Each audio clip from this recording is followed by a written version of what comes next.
goddess of war and wisdom from the very start. But her story is more than just divine power. It's one of strategy, conflict, and influence that shaped the Greek world. The protector of heroes, Athena wasn't just a warrior. She was a tactician, a guide, and the ultimate ally to heroes. She helped Odysseus outwit the gods, gave Perseus the shield to defeat Medusa, and was the unseen force behind many Greek victories. The battle for Athens, Athena and Poseidon competed for control of the greatest city in Greece. Poseidon offered a mighty ocean, but Athena gave the olive tree, a symbol of wisdom and prosperity. The people chose her gift, and Athens was named in her honor. The merciless judge? Athena may have been wise, but was she just?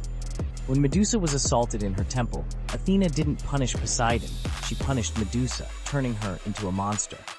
Later, she created the first court of law, showing her power wasn't just in battle, it was in justice, law, and politics.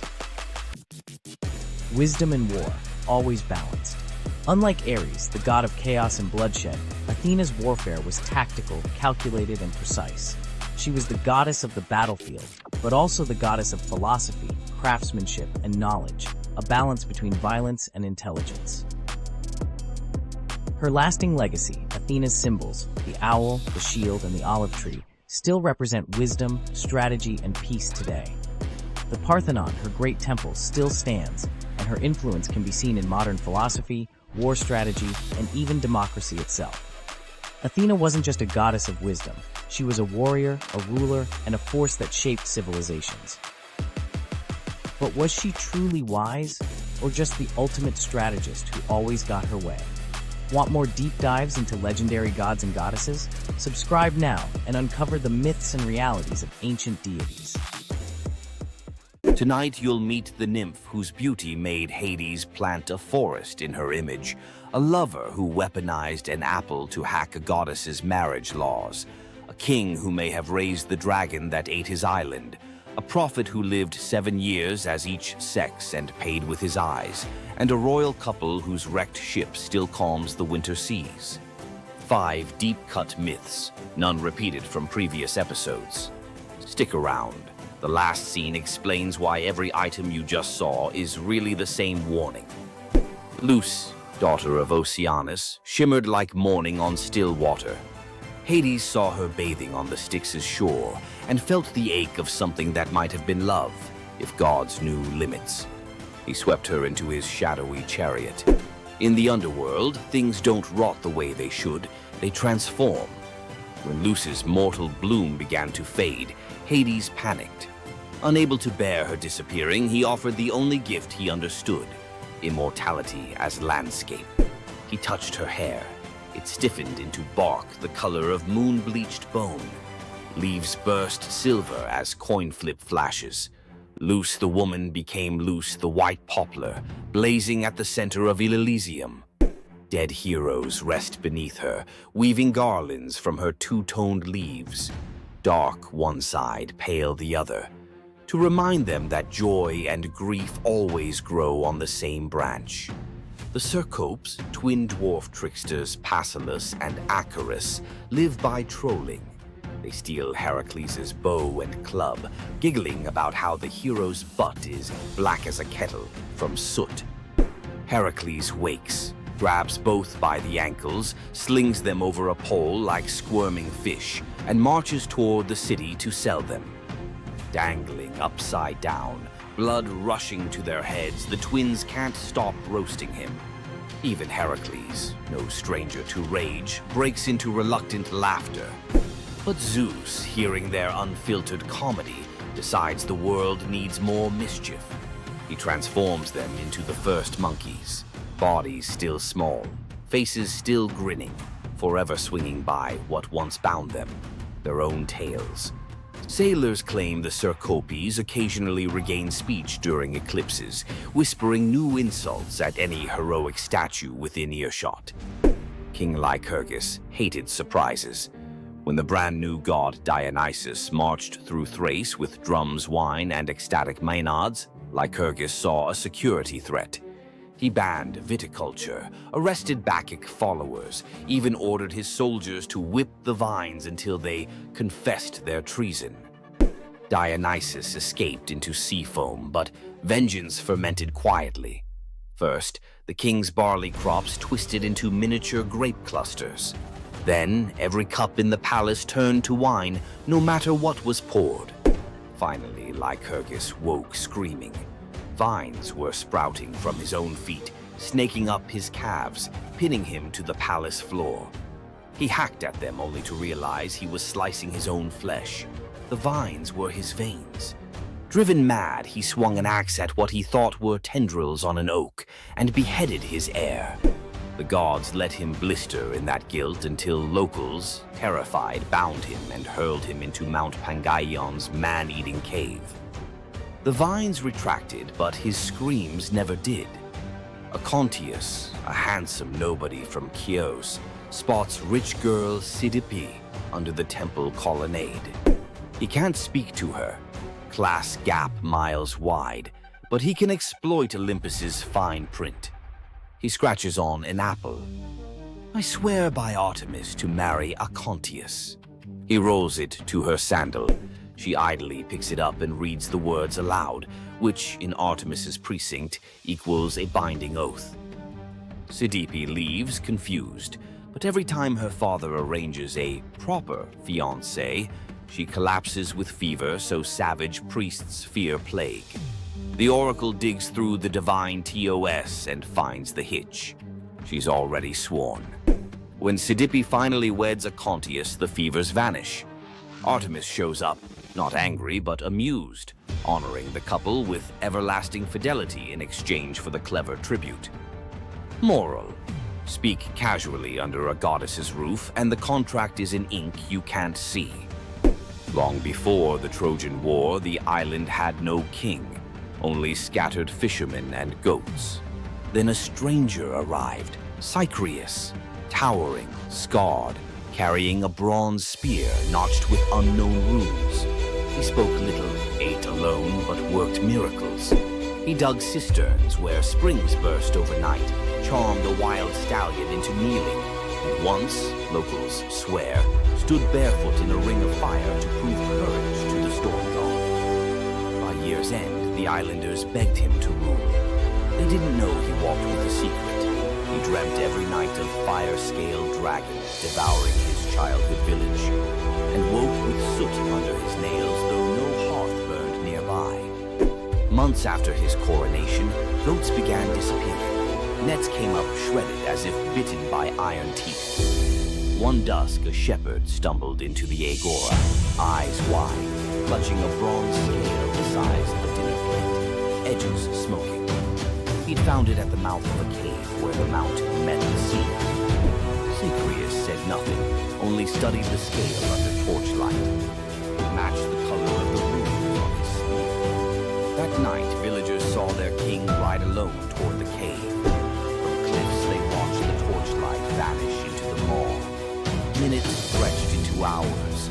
Then, roaring deep enough to quake wine jars on kitchen shelves, flame burst from the cave mouth. Shadows of two giants, one man, one serpent, wrestled on the cave wall like monstrous puppet theater. At dawn, silence. Cycreus emerged, armor warped, spearhead glowing red. Behind him dragged the colossal corpse of a sea dragon, neck twisted, fangs snapped, eyes like boiled copper. The island erupted in praise. They crowned him with laurel and called him Draken Soter, Dragon's Savior. Yet some noticed his smile was hollow, as if slaying the beast had lanced a boil he secretly cherished.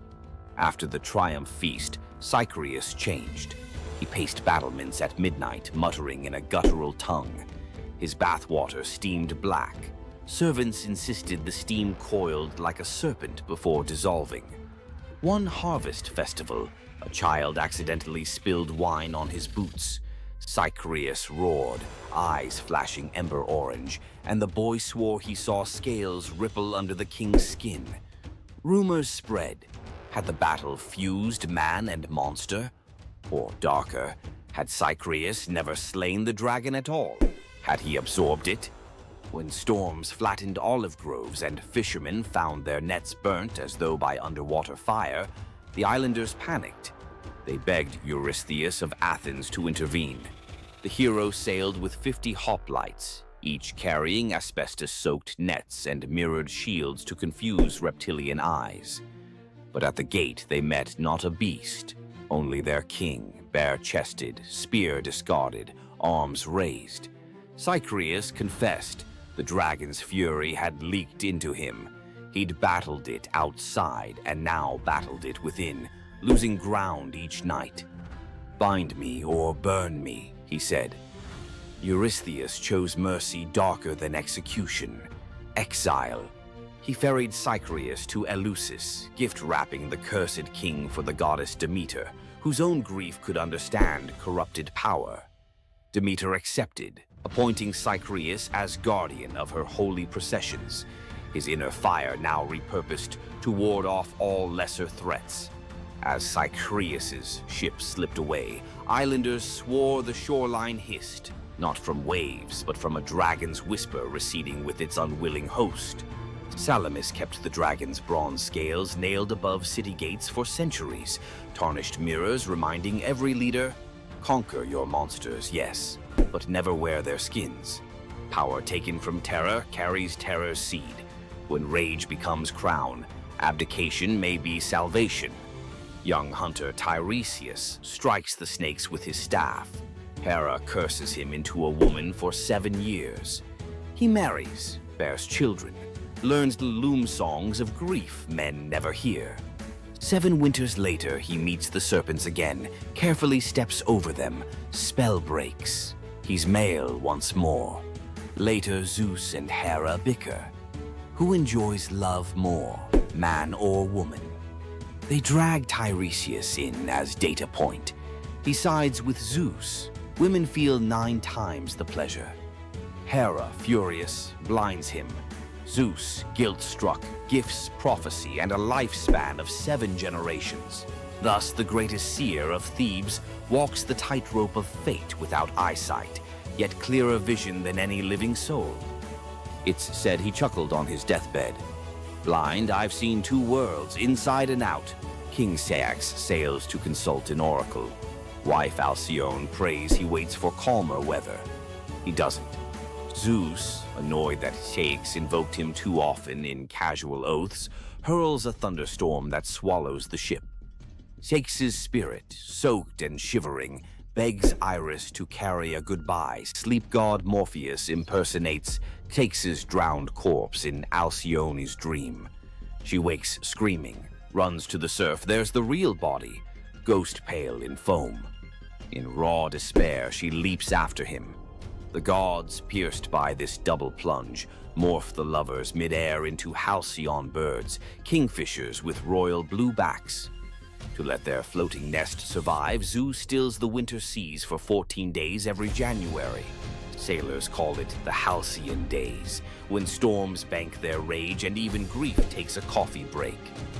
Which transformation slapped hardest? Tree, oath, dragon, gender shift, or bird? Hit the comments. Smash like. If you'll think twice before reading random fruit out loud, subscribe for next week's plunge into the 3 mortals who blackmailed the fates. And ring that bell. Unlike Zeus's thunder, it won't roast you for imposter syndrome.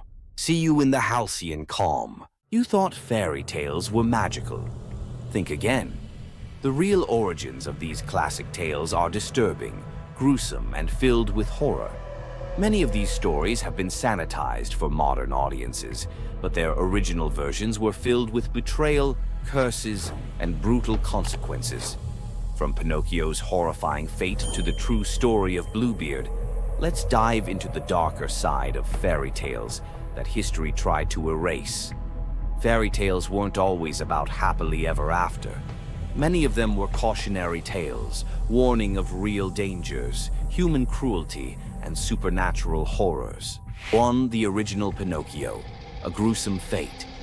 Before Disney made him a lovable puppet, Carlo Collodi's original Pinocchio was a terrifying little troublemaker. Instead of learning his lesson, He was hanged from a tree by a group of bandits, left to suffocate as a punishment for his misdeeds. 2. Bluebeard, the serial killer's tale. Bluebeard was not a misunderstood nobleman. He was a full-blown serial killer. In Charles Perrault's version, Bluebeard marries multiple women and forbids them from entering one locked room. When his latest wife disobeys, she discovers the corpses of his past wives hanging from hooks. He nearly kills her too, but she's saved at the last second by her brothers. Some believe this gruesome tale was inspired by real-life figures like Gilles de Rais, a nobleman convicted of horrific crimes. 3. The Pied Piper, a tale of mass disappearance. The Pied Piper of Hamelin was not just about a man who played music to lead away rats. He also took the children. In some versions, the town refuses to pay him for his services, so he takes revenge by luring all of their children into a cave, where they are never seen again. Historians believe this could be based on a real event, where an entire group of children from Hamelin mysteriously vanished in the Middle Ages. 4. Rumpelstiltskin, a vengeful trickster. In the original versions of Rumpelstiltskin, when the young queen guesses his name, he doesn't just leave. He flies into a rage so intense that he tears himself in half. In some versions, he stomps on the ground in fury, falling into a pit and disappearing forever. His obsession with taking the queen's child has led some to believe he wasn't just a trickster, but something far darker. 5. The Robber Bridegroom, a wedding night nightmare. This lesser-known grim tale tells the story of a young woman forced to marry a wealthy man. Suspicious of her husband-to-be, she follows him to his home, only to discover that he and his band of robbers murder and eat women. She watches in horror as they butcher a young girl, cutting her into pieces. Luckily, she escapes and exposes them, leading to their execution. 6. The Juniper Tree, a tale of cannibalism and revenge. One of the most horrifying grim fairy tales, The Juniper Tree tells of a stepmother who decapitates her stepson, cooks his body, and feeds it to his unsuspecting father. The boy's sister buries his bones under a juniper tree, and from the tree the boy returns as a vengeful spirit, transforming into a bird and dropping a millstone on his stepmother, crushing her to death. 7. The Girl Without Hands, a story of betrayal and survival. In this disturbing fairy tale, a poor man accidentally sells his daughter to the devil in exchange for wealth. When she resists the devil's temptations, her own father chops off her hands to fulfill the bargain. Eventually, she escapes, gains magical silver hands, and finds a happier fate, but not before enduring unimaginable suffering. Why were these stories so disturbing? Fairy tales weren't just for children. They were warnings, morality lessons, and sometimes outright horror stories meant to instill fear and obedience. Over time, many of them were altered, softened, or rewritten to make them more acceptable. Which of these dark fairy tales shocked you the most? Want to uncover more forgotten stories and chilling legends? Subscribe now and dive into the forgotten history of fairy tales. Imagine being one of the greatest hunters in the world, known for your unmatched speed and skill. But despite all your abilities, your destiny is determined by a simple golden apple. Let me tell you the tragic tale of Atalanta, the huntress who couldn't escape her fate. Atalanta was abandoned at birth by her father, Zeus, who didn't want a daughter. Left to die in the wilderness, she was raised by a she-bear, learning to hunt and survive. As she grew, Atalanta became a legendary warrior, her skills in hunting unmatched. But no matter how great she became, she could never escape one thing: her prophecy. A prophecy foretold that Atalanta would only marry a man who could outrun her in a race. As the years went by, many suitors came, eager to win her hand. But Atalanta, fiercely independent, defeated them all. Her speed was unbeatable, and no man could match her skill. Then came Meleager, a brave hero who had heard of Atalanta's strength and beauty. Unlike the others, he didn't boast about his abilities. Instead, he came prepared with a plan. Meleager, knowing Atalanta's curse, asked the goddess Aphrodite for help. She granted him 3 golden apples, which he used to distract Atalanta during their race. As Atalanta raced ahead, confident of her victory, Meleager tossed the apples one by one in her path. The golden apples were so beautiful, they distracted Atalanta just enough to slow her down. In the end, Meleager won the race, and Atalanta was forced to marry him, despite her reluctance to give up her independence. But the story doesn't end in happiness. Atalanta and Meleager's marriage was plagued with regret. Atalanta, still driven by her need for freedom, felt trapped by the very love she couldn't escape. And in the end, Meleager, whose destiny was also marked by the gods, tragically died before she could ever truly be free. Atalanta's story is a tale of love, fate, and the clash between personal destiny and desire. Despite her unmatched strength and independence, her fate was sealed by love, and her story remains a tragic reminder of how even the most powerful can be brought down by what they cannot control. If Atalanta's bittersweet story of fate and love left you in awe, subscribe for more untold Greek myths and the heroes who shaped the ancient world. You've heard of a goddess whose beauty was unmatched. But what if I told you that her beauty wasn't what it seemed? In fact, her allure led to some of the darkest consequences in ancient myth. This goddess, adored by many, held the power to captivate anyone with a mere glance. She was so beautiful that her charm could sway the gods, kings, and mortals alike. But this beauty came with a deadly price. The goddess we're talking about is none other than Aphrodite, the Greek goddess of love and beauty. While she is often depicted as the epitome of grace, sensuality, and allure, her beauty was more of a curse than a gift. Aphrodite's powers extended beyond just physical beauty. Her charm was irresistible, but it came at a cost. Her very presence could bring turmoil. Many heroes and kings fell victim to their obsession with her. Take Paris, for instance.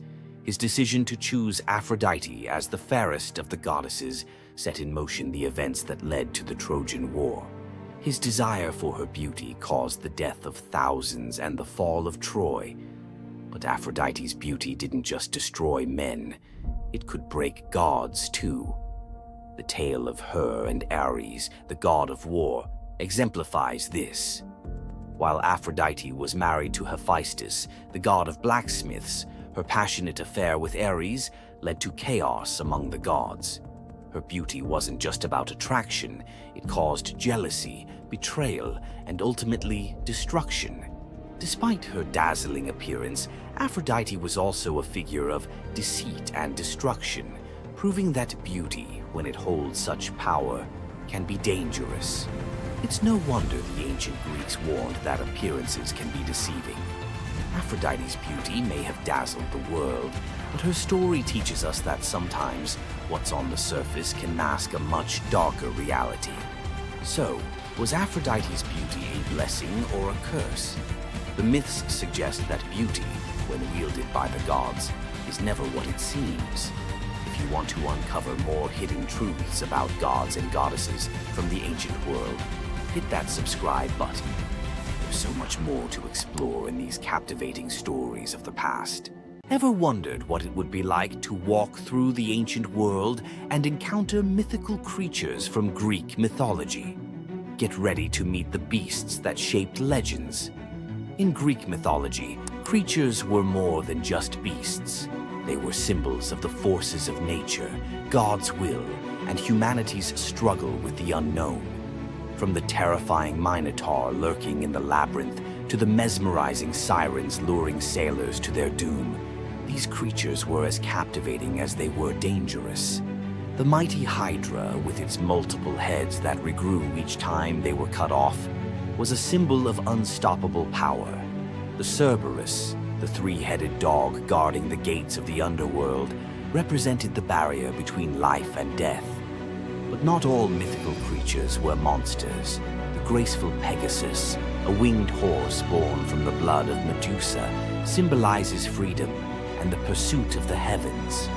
These creatures still live on in our stories, haunting the shadows of ancient Greece and whispering through the winds of time.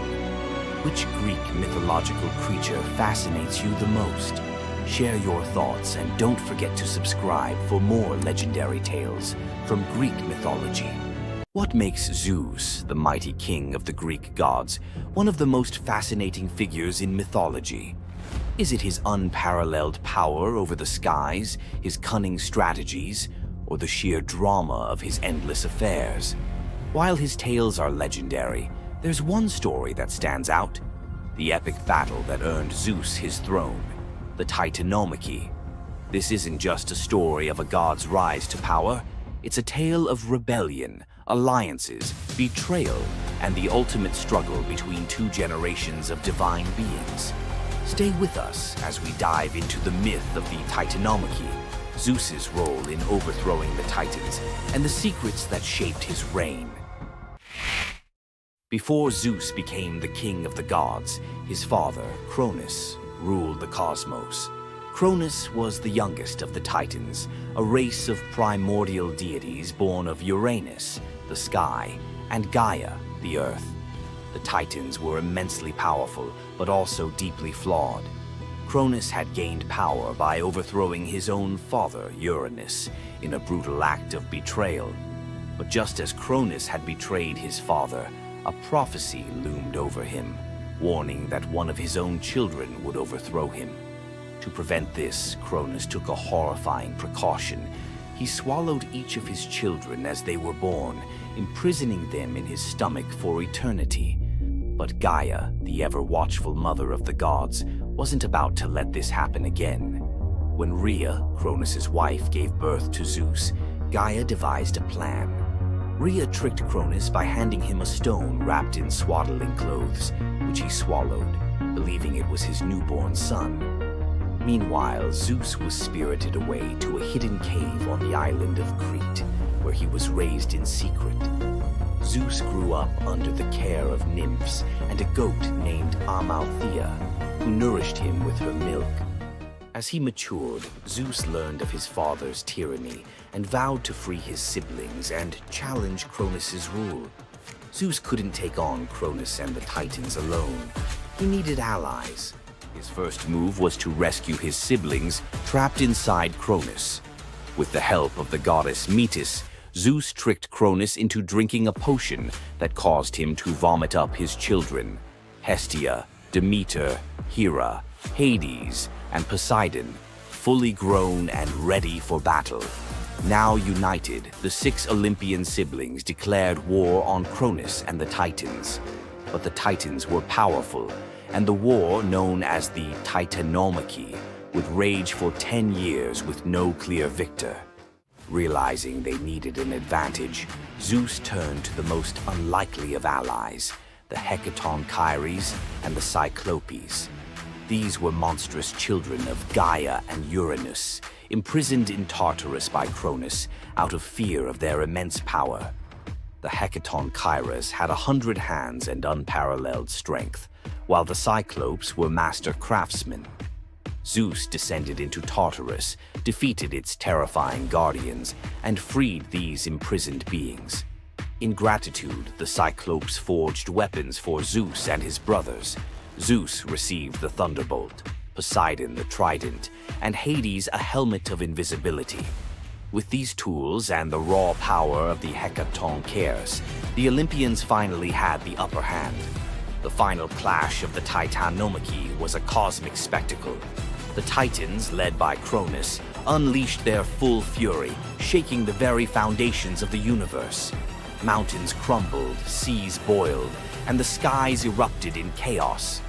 But Zeus and his allies were relentless. Zeus hurled his thunderbolts with unerring precision, scorching the battlefield and scattering the Titans' ranks. Poseidon unleashed massive earthquakes, and Hades used his helmet of invisibility to sow confusion among their enemies. The Hecatonchires proved invaluable, hurling massive boulders with their 100 hands, overwhelming the Titans. One by one, the Titans fell, their immense power no match for the combined might of the Olympians and their allies. Cronus was the last to fall. Zeus struck him down with a thunderbolt so powerful that it split the skies. With Cronus's defeat, the Titanomachy was over. With the Titans defeated, Zeus and his siblings faced a choice: what to do with their vanquished foes. In a move both strategic and ruthless, Zeus imprisoned the Titans in Tartarus, deep within the underworld, where they would remain for eternity under the watchful eye of the Hecaton Kyries. Zeus then divided the cosmos with his brothers. He claimed the skies as his domain, Poseidon took the seas, and Hades ruled the underworld. Together they established the rule of the Olympians, with Zeus as their undisputed king. But the Titanomachy left scars. Gaia, enraged by the imprisonment of her Titan children, gave birth to new monstrous beings to challenge Zeus's reign. Among them was Typhon, a creature so fearsome that even the gods trembled before him. Typhon's battle with Zeus is another story for another day, but it serves as a reminder that power in the ancient world was never secure. Zeus's rise to power marked the beginning of a new era, but his reign was anything but peaceful. While he was the king of the gods, his rule was marked by constant challenges, from rebellious mortals to jealous deities and his own unquenchable desire for love and control. Zeus was both a protector and a tyrant, a figure who inspired awe and fear. His thunderbolts were a symbol of justice, but they were also a tool of destruction. He fathered countless children, both mortal and divine, and his many affairs often sparked conflict among the gods. Yet, despite his flaws, Zeus's rule brought stability to a chaotic world. Under his reign, the gods established order, overseeing the realms of humans and maintaining the delicate balance between earth, sea, and sky. The myth of Zeus and the Titanomachy isn't just a tale of war. It's a story about the cycles of power and rebellion. Just as Zeus overthrew Cronus, who had overthrown Uranus, Greek myths suggest that even the mightiest rulers are vulnerable to the forces of change. Zeus's story reminds us that leadership comes with its own set of challenges. It's not just about gaining power, it's about maintaining it, often at great cost. Zeus's rise to power is one of the most thrilling tales in mythology, filled with battles, alliances, and sacrifices. But what do you think? Was Zeus a just ruler, or was he simply another tyrant destined to fall like the Titans before him? Let us know your thoughts in the comments below. Don't forget to like this video if you enjoyed this dive into Greek mythology, share it with fellow myth lovers, and subscribe to our channel for more epic tales from the ancient world. Until next time, remember, the gods may rule from above, but their stories remind us of the struggles we all face below. Imagine a woman so terrifying that a single glance from her could turn anyone into stone. Medusa, a name that echoes through history as a monster, a villain, and a symbol of pure horror. But what if everything you thought you knew about her was wrong? Medusa wasn't always a monster. Her story is one of betrayal, injustice, and a curse she never deserved. She wasn't born a villain. She was made into one by the gods themselves. But even as a victim, she found a way to turn her tragedy into power.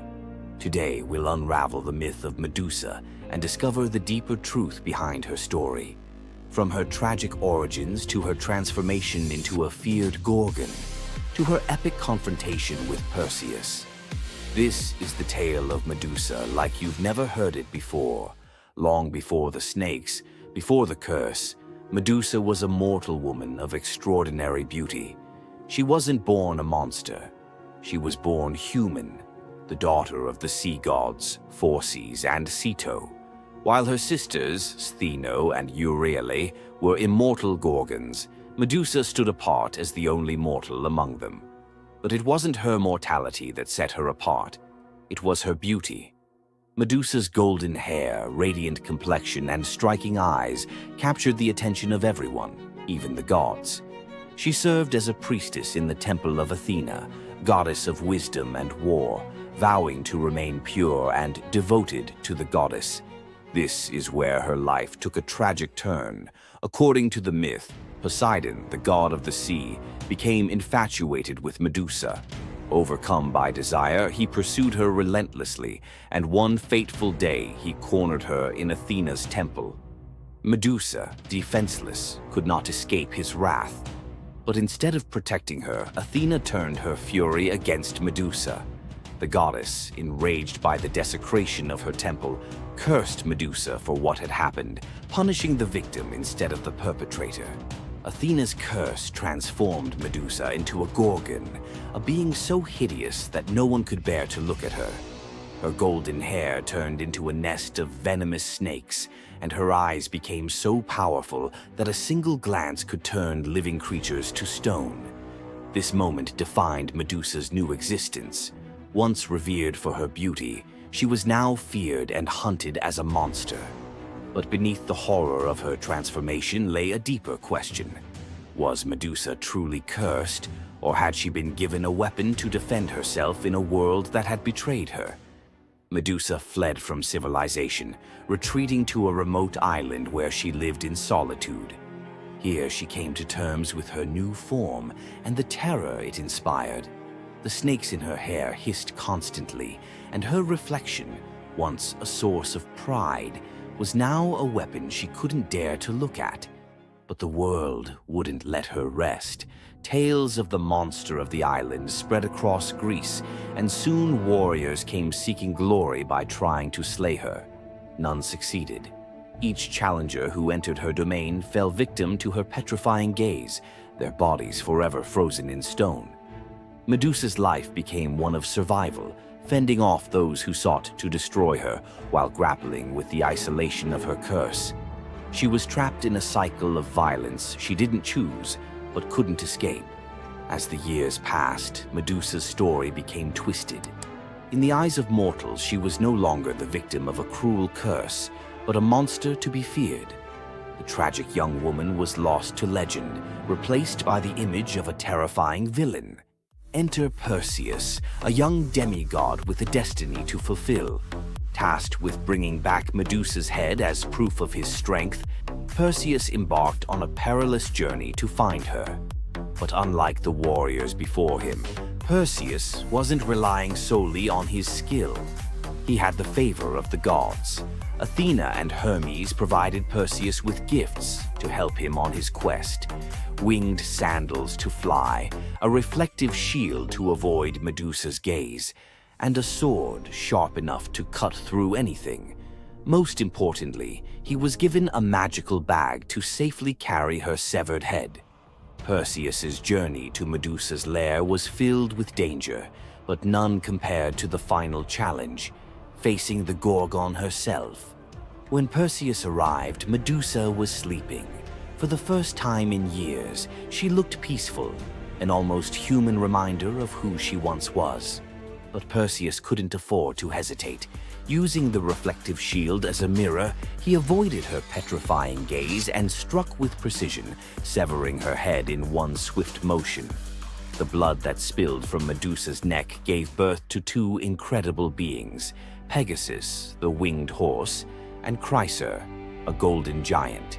Even in death, Medusa's body produced miracles, a testament to the power she had carried within her.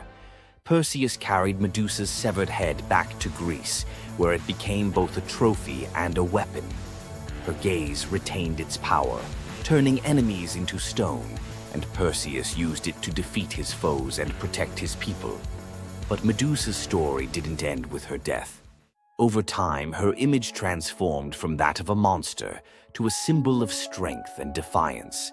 Women, especially, began to reclaim her story, seeing her as a figure who resisted the gods and survived unimaginable betrayal. Today, Medusa is more than a mythological figure. She's an icon. Her face appears in art, literature, and even modern movements that challenge systems of power and oppression. But the question remains, was Medusa truly a monster, or was she a victim of a world that feared her power? Medusa's story is a reminder that myths are more than just tales of gods and heroes. They're reflections of human nature, of the injustices and triumphs we still see today. So, what do you think? Was Medusa a villain, or was she a misunderstood symbol of resilience? Leave your thoughts in the comments. Give this video a like if you found her story as fascinating as we did. And don't forget to subscribe to the channel for more deep dives into the myths and legends that continue to shape our world. Until next time, keep questioning, keep exploring, and keep looking beyond the surface. Hor, the thunder god, woke up to find his greatest nightmare had come true. Mjolnir, his mighty hammer that could level mountains and control lightning itself, was gone. Without it, the thunder god was powerless, vulnerable, and mocked. The weapon that defined his very identity as protector of Asgard had vanished without a trace. But what happened next would humiliate him more than any defeat in battle. To get his hammer back, Thor would have to do something that went against every fiber of his warrior identity. You won't believe the disguise he ends up in. It all began on what should have been an ordinary morning in Asgard. Picture Thor reaching for the leather grip that had been at his side for countless centuries, his fingers closing around nothing but empty air. The spot where Mjolnir should rest felt cold and wrong, like a missing tooth that your tongue keeps finding. Thor's morning routine, as predictable as sunrise over Asgard's golden halls, shattered in that single moment of realization. The hammer forged by dwarven masters, the weapon that could summon lightning and level mountains, had vanished without so much as a whisper of sound. The initial shock hit Thor like a physical blow. His hand remained suspended in space, still reaching for what wasn't there. Then panic crept in, cold and relentless. He let out a blood-curdling roar of sheer rage, the whole palace trembling. Without Mjolnir, he was powerless, vulnerable, and mocked, stripped of the weapon that made him Asgard's primary defender. The enemies that prowled the borders of the Nine Realms knew about his mighty hammer. They counted on Thor's strength to keep them at bay. Now that strength was gone. Word spread through Asgard's halls faster than wildfire. The other gods gathered in emergency council, their faces grave as they grasped the full scope of the crisis. Odin's ravens had brought no news. The watchmen at the gates had seen nothing. Mjolnir had simply disappeared, as if it had never existed at all. The assembled gods understood what Thor's loss meant for their realm. Asgard stood vulnerable, its greatest protector reduced to a shadow of his former self. Loki stepped forward through the crowd of worried gods, his familiar, cunning smile playing at the corners of his mouth. He offered to investigate the theft using his shape-shifting abilities, volunteering to venture where other gods could not go undetected. The council accepted his proposal immediately, desperate for any lead in their search. Thor watched his brother prepare for the mission, knowing that Loki's success or failure would determine his own fate. Loki first borrowed Freya's magic feathered coat, allowing him to fly in falcon form to Jotunheim without raising alarms. Each dead end pushed Thor deeper into desperation. He imagined facing his enemies defenseless, their laughter echoing as they realized the thunder god carried no thunder. The trail finally led to the most dangerous territory of all, Jotunheim, the realm of the giants. Loki strode into the council chamber with the confident gait of someone who had solved a mystery, but his expression carried an ominous weight. The giant Thrym, lord of the frost giants, had openly boasted about his theft from his massive throne of ice and stone. He had buried Mjolnir 8 leagues beneath the frozen earth of his realm, thrice deeper than any giant's hall, he claimed, placing it where even Thor's strength would be useless. Thrym had what he thought was a simple demand for the Norse gods. He wanted the beautiful goddess Freya as his bride in exchange for the hammer's return. The giant had fixated on her legendary beauty and grace, convinced that possessing both Mjolnir and the goddess of love would make him the most powerful being in all the 9 realms. His arrogance knew no bounds as he described his elaborate wedding plans to Loki, speaking of golden halls and feasts that would last for weeks. Thrym believed the gods had no choice but to accept his terms. When Loki spoke to the council about Thrym's demand, the council fell silent. Freya's reaction shattered the tense quiet that followed Loki's report, causing her rage to break the Brysinger necklace, its gems scattering across the floor in glittering fragments. She declared she would rather throw herself into the deepest ocean than marry the frost giant who dared make such a demand. The gods found themselves trapped in an impossible situation. They could sacrifice one of their most beloved goddesses to a giant's lust, or they could leave Thor permanently weakened and Asgard vulnerable to every enemy that prowled the borders. The council erupted in frantic debate. Some suggested launching a full assault on Jotunheim, but Thrym's fortress was impregnable and his army vast. Others proposed trickery or negotiation, but every path led to either devastating war or humiliating surrender.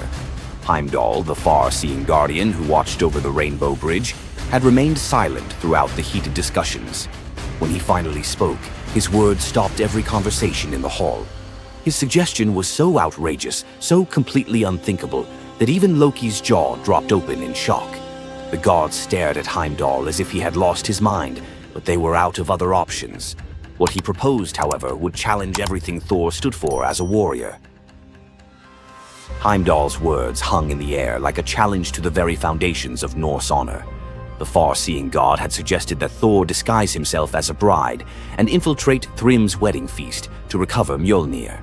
He spoke with calm authority, tie housewife's keys about his waist, and pin bridal jewels upon his breast.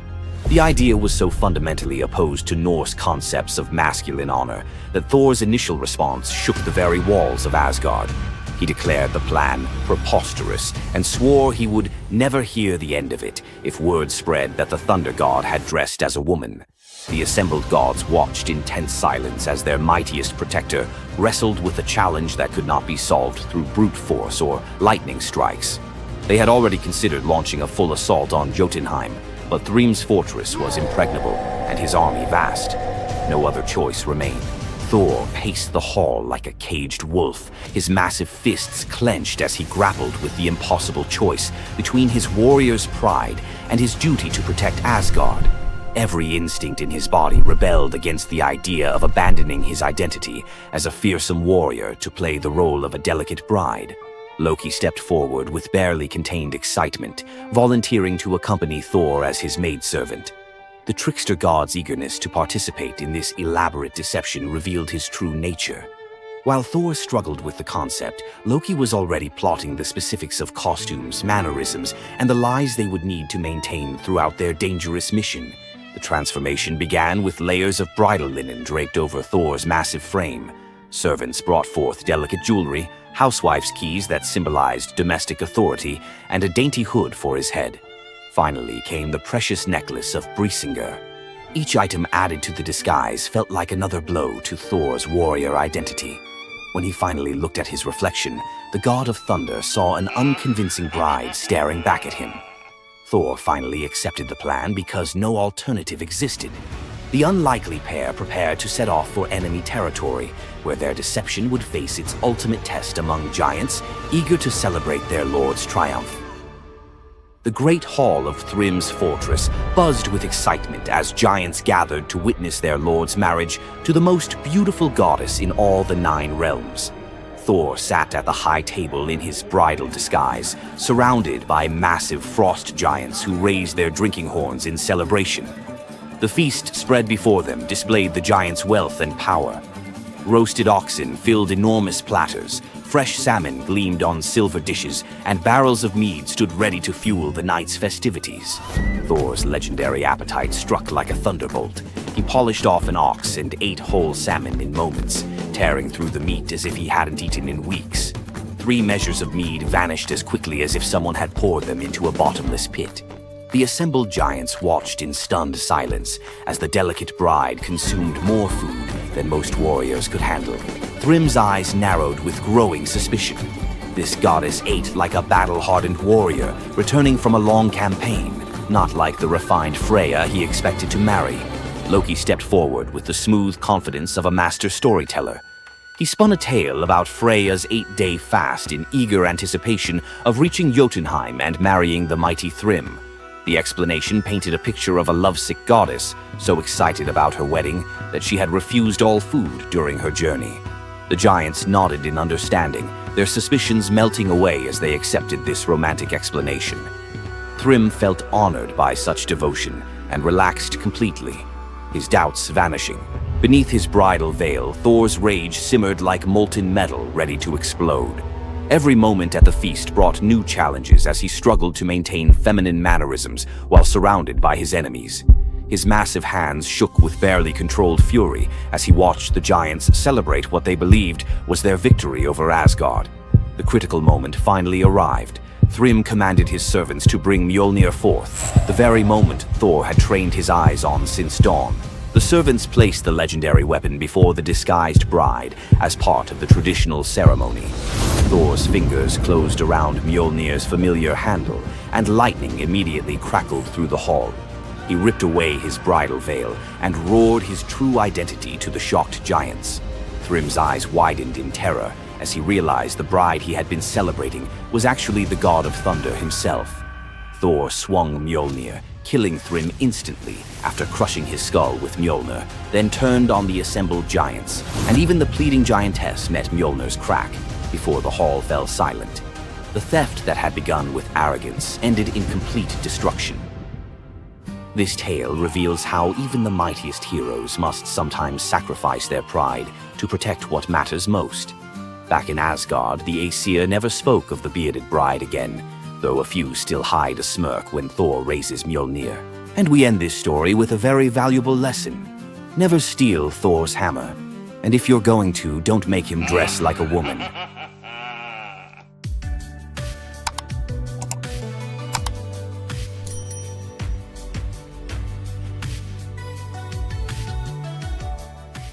Centaurs. Half man, half horse. Heroes or savages? Think you know the full story? Wait until you uncover the darker side of these iconic creatures. Watch till the end to discover what ancient myths don't tell you about the Centaurs. In Greek mythology, Centaurs were seen as both wild and noble beings. They were often depicted as powerful warriors, famous for their strength and skill in battle. But what if the truth behind them was far more sinister than anyone imagined? While some centaurs, like Chiron, were revered for their wisdom and kindness, many others were violent, uncontrollable creatures. These savage centaurs were known for their drunken brawls and uncontrollable rage. The most infamous event?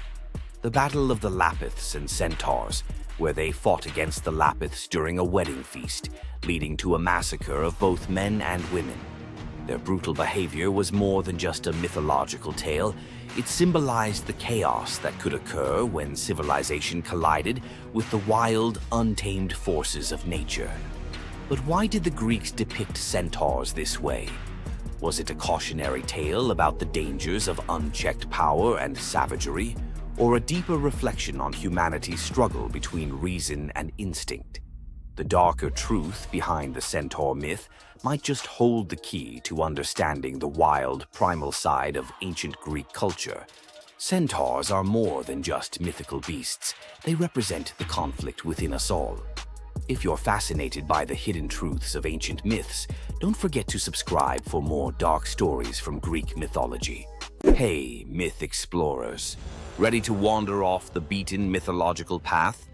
You know Zeus's thunderbolts and Hercules' labors. Fine.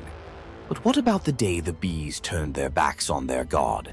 Or the huntress whose sons were cursed to become flesh-hungry bears? Or a girl so clever Athena loved her, then hated her enough to shrink her to an ant? And finally, an apple that quite literally broke a young man's heart. Keep watching.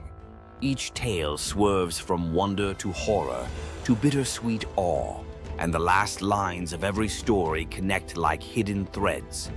Miss even 30 seconds, and you'll lose the clue that ties them all together. When Zeus married Hera, Hermes carried gold-edged invites to every being, mortal, divine, animal. Chelone, a river nymph, accepted with a careless nod, but when the day came, she sniffed at the sky, poked the embers in her hearth, and sighed, "My little house is warmer than Olympus." Hours later, the wedding procession rolled past in thundercloud pomp. Hermes spotted Chelone's empty chair. Rage ignited in his silver sandals. He swooped down, seized the entire cottage, roof, pillars, Walls, Chelone still clutching a teacup inside. One spell later, cottage and nymph fused into a single creature, shell on the back, head poked out, doomed to crawl forever carrying the home she wouldn't abandon. The first tortoise. Locals swear that on spring evenings, if you kneel by a brook and whisper, "Leaving soon?" any tortoise nearby will retreat into its shell, tiny echo of a goddess-scorned recluse. Long before "Save the Bees" was a slogan, there was Aristaeus, demigod shepherd, inventor of cheese, olive oil, and above all, beekeeping. People swore the hum of his hives kept sickness out of the valley. Then one midsummer dawn, every bee lay motionless, wings stiff as parchment. The air that once thrummed with life sat dead and silent. The villagers called it the funeral of the bees. Desperate, Aristaeus trekked through reeds to consult Proteus, the shape-shifting sea prophet. Proteus, half seal, half seer, spat seawater and hissed, "The nymphs of the meadows curse you for the part you played in Eurydice's death. Mourn in their tongue, blood, smoke, and remembrance. The penance? 4 pure bulls and 4 unblemished heifers sacrificed at a spring, their carcasses left to rot beneath the sun. An act so revolting only the gods could read its poetry." Aristaeus obeyed, mouth clamped against nausea. On the third sunrise, he returned. From one bull's ribcage poured a golden cloud, brand new bees born from death itself, swirling like incense into the sky. The message was brutal but clear. Regeneration demands sacrifice. Aristaeus fell to his knees, honeyed tears streaking his cheeks as the swarm chose his outstretched arms as their first hive. King Minos wanted an army, one soldier. So Hephaestus cast Talos, a walking fortress of molten copper now hardened into bronze. 3 times a day, Talos circled the island. Invaders saw a man-sized sunrise sprinting the shoreline, hurling stones the size of oxen. Yet, the gods built Talos with a single flaw, a plug at his ankle, sealing a vein that pulsed ichor, divine lifeblood. Cue Jason and the Argonauts, desperate to dock. The witch Medea stepped forward, eyes glinting like mercury. "Mighty Talos, you are metal, but do you feel pain?" She sang of mortality, of rust, of endless duty with no rest. The bronze giant, half mind, half mechanism, knelt suddenly aware. A breeze teased the nail loose. One crimson gold jet spurted.